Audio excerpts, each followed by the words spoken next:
je dis merci à la présidente du Conseil constitutionnel d'avoir confirmé les soupçons de toute la population ivoirienne concernant cette liste électorale.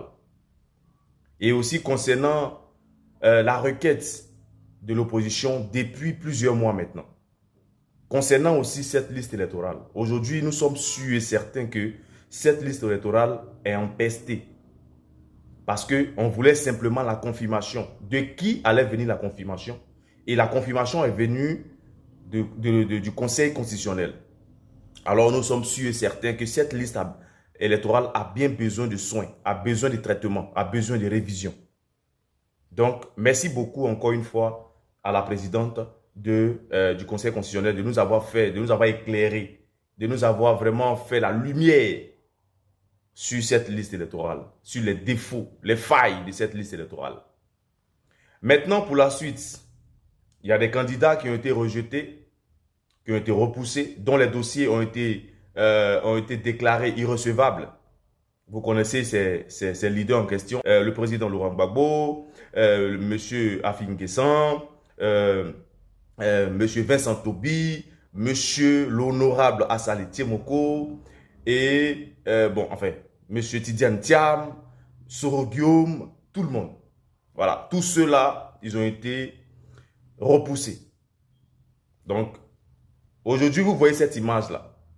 On ne va pas vous expliquer tout sur Internet. Hein. Donc, si toi, tu as commencé à déprimer, tu as commencé à te décourager, il faut arrêter de te décourager. En tout cas, si tu es découragé, même c'est ton affaire, c'est ton problème. Parce que nous, là, on est concentrés, on est éveillés, on attend de voir jusqu'où nous allons aller avec cette histoire. Nous avons dit, tous les Ivoiriens ont dit non au 4e mandat. Et ça, c'est indiscutable. Indiscutable. Ne vous découragez pas. Restons soudés. Je vous rappelle encore qu'au Népal, les gens se sont levés. Je vous rappelle qu'en France, le 10 dernier, les gens se sont levés. Et nous, en Côte d'Ivoire, nous n'allons pas rester en marge. Parce que nous aussi, ce qu'on traverse chez nous, là, c'est crucial. Ce qu'on traverse chez nous, là, c'est compliqué aussi. Donc, il faut l'apport de toute la population ivoirienne.